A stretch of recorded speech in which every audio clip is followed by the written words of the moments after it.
आइए जानते हैं आज के प्रमुख अंतर्राष्ट्रीय खबरों को। पहले एक नजर हेडलाइंस पर।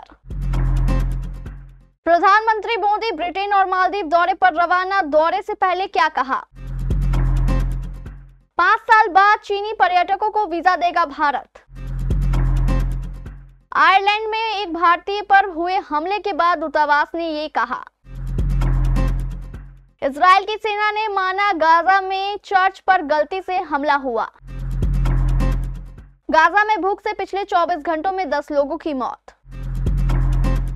इजरायली हवाई हमलों में कम से कम 17 फिलिस्तीनियों की मौत। 550 अरब डॉलर का निवेश, 90% मुनाफा। जापान के साथ ट्रेड डील पर ट्रंप का मकसद पूरा। आहान पांडे की ऋतिक रणबीर से तुलना पर अमीषा पटेल की दो टूक।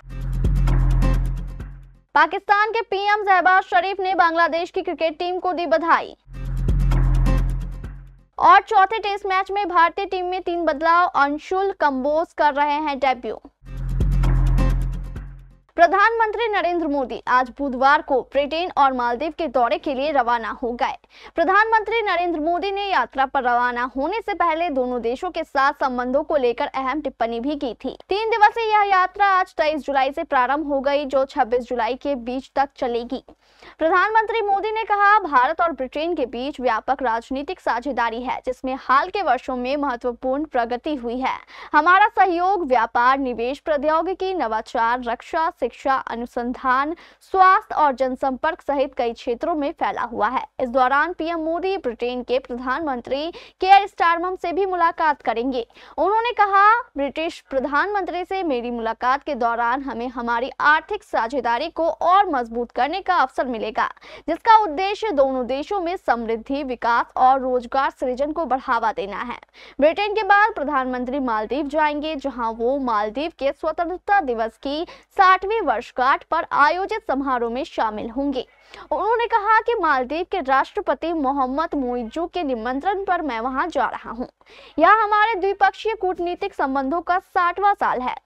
मैं राष्ट्रपति मोइज़ू और अन्य नेताओं से मिलकर आर्थिक और समुद्री सुरक्षा साझेदारी को आगे बढ़ाने की दिशा में काम करूंगा। प्रधानमंत्री ने उम्मीद जताई है कि यह यात्रा हमारे लोगों को लाभ पहुंचाएगी और नेबरहुड फर्स्ट नीति को आगे बढ़ाएगी। भारत 5 साल बाद चीनी पर्यटकों को वीजा देगा। बीजिंग स्थित भारतीय दूतावास ने जानकारी दी है कि वीजा देने की शुरुआत गुरुवार यानी 24 जुलाई से होगी। समाचार एजेंसी रॉयटर्स के मुताबिक भारत 24 जुलाई से चीनी नागरिकों के लिए पर्यटक वीजा शुरू कर रहा है। चीनी विदेश मंत्रालय के प्रवक्ता ने भारत के इस फैसले पर खुशी जाहिर की है। उन्होंने लिखा है कि भारत चीनी पर्यटकों को फिर से वीजा देने जा रहा है।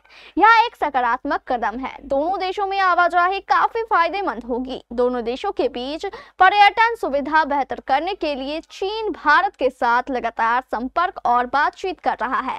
साल 2020 में गलवान में हुए घटनाक्रम के बाद दोनों देशों के रिश्तों में काफी तल्खी आ गई थी। इसके बाद दोनों ही देशों की तरफ से एक दूसरे पर कई पाबंदियां भी लगाई गई थी।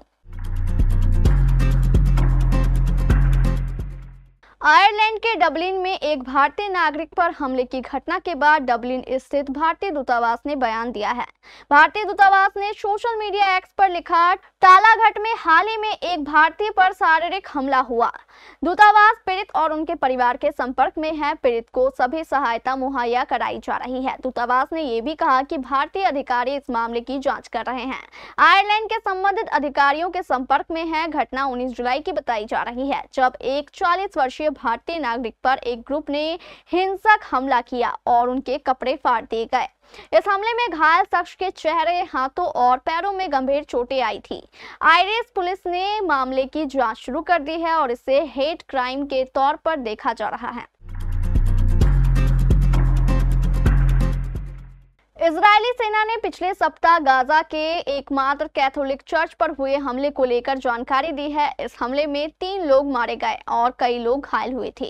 इजरायली सेना यानी IDF ने कहा है कि जांच से पता चला है कि इलाके में उसके सैनिकों की कार्रवाई में चर्च पर अनजाने में और दुर्घटनावश हमला हुआ। इस घटनाक्रम के बाद धार्मिक इमारतों, आश्रयों और अन्य संवेदनशील स्थलों के पास गोलीबारी करने के दिशा निर्देशों को और स्पष्ट किया गया है। इस घटना के बाद बारे में इजराइल के प्रधानमंत्री बेंजामिन नेतन्याहू और पोप लियो के बीच हुई बातचीत के बाद आईडीएफ ने इस बात को दोहराया कि उसे नागरिकों को हुई किसी भी क्षति के लिए खेद है। हमास द्वारा संचालित स्वास्थ्य मंत्रालय का कहना है कि अस्पतालों ने पिछले 24 घंटों में भूखमरी के कारण 10 और मौतें दर्ज की है। मंत्रालय ने अपने बयान में कहा कि इसके साथ ही 2023 में 7 अक्टूबर के हमलों के बाद से भूख के कारण होने वाली मौतों की कुल संख्या 111 हो गई है। गाजा के दक्षिण में स्थित अपने अस्पताल में डॉक्टर अहमद अल फर्रा हर दिन कुपोषित और कमजोर मरीजों का उपचार कर रहे हैं। खान यूनिस स्थित नासेर अस्पताल में शिशु रोग विभाग के डॉक्टर अल फर्रा ने बीबीसी वर्ल्ड सर्विस के न्यूज डे कार्यक्रम को बताया कि 3 दिनों से भोजन नहीं मिला है, ना आटा है ना सब्जियां, कुछ भी उपलब्ध नहीं है। उन्होंने बताया कि उनकी यूनिट में आने वाले बच्चे अलग अलग स्तर की भूखमरी से गुजर रहे हैं। इसमें से कुछ कुपोषित होते हैं और अस्पताल में उपचार के दौरान दम तोड़ देते हैं। उन्होंने कहा, हमें डर था कि हम इस संवेदनशील बिंदु पर पहुंच जाएंगे और अब हम वहां पहुंच गए हैं।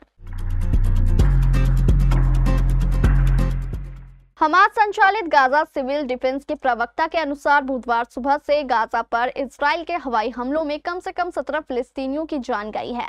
मृतकों में 4 बच्चे और 1 नवजात भी शामिल है। प्रवक्ता ने बताया कि 3 अलग अलग हवाई हमलों में 2 आवासीय अपार्टमेंट और 1 तंबू शिविर को निशाना बनाया गया। इन हमलों में मारे गए 17 लोगों में एक ही परिवार के 8 सदस्य शामिल हैं। प्रवक्ता के मुताबिक हमलों में 24 अन्य लोग भी घायल हुए हैं। उन्होंने बताया कि खोज और बचाव दल अब भी घटना स्थलों पर शवों को निकालने और घायलों की मदद में लगे हुए हैं। इजरायली सेना ने अब तक इन घटनाओं पर कोई प्रतिक्रिया नहीं दी है। अमेरिकी राष्ट्रपति डोनाल्ड ट्रंप ने यूएस और जापान के बीच अब तक के सबसे बड़ी ट्रेड डील का ऐलान किया है। इस समझौते में कुल $550 अरब का जापानी निवेश और 15% रेसिप्रोकल टैरिफ लगाया गया है। ट्रंप ने समझौते के दायरे का बखान करते हुए कहा, इस समझौते से लाखों नौकरियां पैदा होंगी। ऐसा पहले भी हुआ था। उन्होंने दावा किया है कि इससे होने वाले मुनाफे का 90% अमेरिका को मिलेगा। राष्ट्रपति ट्रंप के मुताबिक इस समझौते में व्यापार से जुड़ी अड़चनों को भी दूर किया गया है, जिससे अमेरिका को कारों, ट्रकों, चावल और अन्य कृषि उत्पादों के लिए जापानी बाजारों पर बेहतर पहुंच मिल सकेगी। इसके साथ ही टोक्यो 15% रेसिप्रोकल टैरिफ लगाने पर सहमत हो गया है, जो ट्रंप की लंबे वक्त से चली आ रही मांग रही है। ट्रंप ने कहा, जापान अमेरिका को 15% का रेसिप्रोकल टैरिफ देगा। यह अमेरिका के लिए एक बहुत ही रोमांचक वक्त है। ट्रंप ने इस बात पर भी जोर दिया है कि यह समझौता मेरे निर्देश पर हुआ है, जिससे इस सौदे पर बातचीत में उनकी सक्रिय भूमिका और भी पुख्ता हो गई। उन्होंने कहा कि जापान मेरे निर्देश पर अमेरिका में $550 अरब का निवेश करेगा। जापान के साथ समझौते का यह ऐलान ट्रंप एडमिनिस्ट्रेशन द्वारा अपने अमेरिका फर्स्ट आर्थिक एजेंडे के तहत आक्रामक द्विपक्षीय व्यापार शर्तों को आगे बढ़ाने का एक और उदाहरण है। फिल्म सैयारा से हिंदी सिनेमा में डेब्यू करने वाले अभिनेता आहान पांडे के नाम की इस वक्त खूब चर्चा हो रही है। जिस तरह से आहान ने सैयारा में सिंगर क्रिस कपूर की भूमिका को अदा किया है, उसको लेकर उनकी काफी तारीफ की जा रही है। इस बीच सोशल मीडिया पर एक तबका उनकी तुलना ऋतिक रोशन और रणबीर कपूर जैसे सुपरस्टार से कर रहे हैं। इस मामले को लेकर अमीषा पटेल से एक सवाल पूछा गया, जिसके जवाब में गदर 2 अभिनेत्री ने हैरान करने वाला जवाब दिया। हाल ही में अमीषा पटेल ने अपने ऑफिशियल एक्स हैंडल पर आस्क मी सेशन रखा। इस दौरान एक यूजर ने उनसे सैयारा स्टार आहान पांडे की तुलना ऋतिक रोशन और रणबीर कपूर से होने के मामले को लेकर सवाल पूछा, जिसके जवाब में अमीषा ने बड़ा बयान दिया और कहा कि मैंने अभी सैयारा तो नहीं देखा है, लेकिन मैं इसके लिए आहान को शुभकामनाएं देना चाहती हूँ। नए कलाकार के तौर पर वह काफी प्रॉमिसिंग लग रहे हैं, लेकिन बाप तो बाप है और बेटा तो बेटा ही होगा। अधिकांश सुपरस्टार से हटकर डुगू आगे वॉर लेकर आ रहे हैं। इस तरह से अमीषा पटेल ने डेब्यू आहान पांडे की तुलना को लेकर अपनी राय रखी। पाकिस्तान के प्रधानमंत्री शहबाज शरीफ ने टी20 सीरीज में उनके देश को हराने वाली बांग्लादेश की टीम को बधाई दी है। उन्होंने कहा कि वह पाकिस्तानी क्रिकेट टीम की भी उनके ऊर्जावान प्रदर्शन के लिए सराहना की। बांग्लादेश ने 3 टी20 मैचों की सीरीज के शुरुआती 2 मुकाबले जीतकर सीरीज भी अपने नाम कर ली है।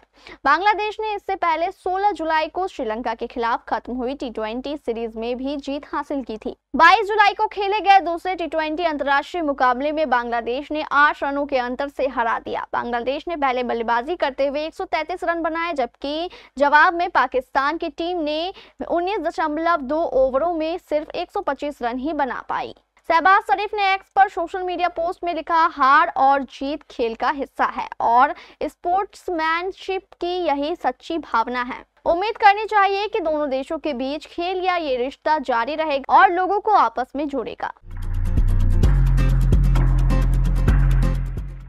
भारत और इंग्लैंड की टीम सीरीज के चौथे टेस्ट के लिए आमने सामने है। इंग्लैंड इस सीरीज में 2 मैच जीतकर आगे चल रही है, वहीं भारत सिर्फ 1 मैच जीतने में कामयाब रहा। मैनचेस्टर के ओल्ड ट्रैफर्ड मैदान में इंग्लैंड ने टॉस जीतकर गेंदबाजी करने का फैसला किया। भारत लगातार चौथी बार टॉस हार गया। ESPN के मुताबिक टॉस जीतने के बाद बेन स्टोक्स ने कहा कि उन्होंने परिस्थितियों को देखते हुए पहले गेंदबाजी का फैसला किया। उन्होंने कहा कि उनकी टीम ने ब्रेक का भरपूर उपयोग किया और उनकी टीम एक फ्रेश माइंडसेट के साथ यह मैच खेलने उतर रही है। भारतीय कप्तान शुभमन गिल ने कहा कि वह असमंजस की स्थिति में थे, इसलिए टॉस हारना उनके लिए अच्छा है। इस मैच के लिए भारत ने टीम में 3 बदलाव किए हैं। साई सुदर्शन, शार्दुल ठाकुर और अंशुल कंबोज को चौथे टेस्ट में मौका दिया गया है। वहीं पिछले टेस्ट में खेले गए करुण नायर, आकाशदीप और नीतीश कुमार रेड्डी बाहर हैं। रेड्डी पहले ही चोट के चलते सीरीज से बाहर हो चुके हैं। भारत की तरफ से गेंदबाज अंशुल कंबोज इस मैच में डेब्यू कर रहे हैं। अंशुल हरियाणा क्रिकेट टीम की तरफ से प्रथम श्रेणी क्रिकेट खेलते हैं। कंबोज ने रणजी ट्रॉफी की एक पारी में सभी 10 विकेट हासिल किए थे और रणजी में ऐसा कारनामा करने वाले सिर्फ तीसरे गेंदबाज बने।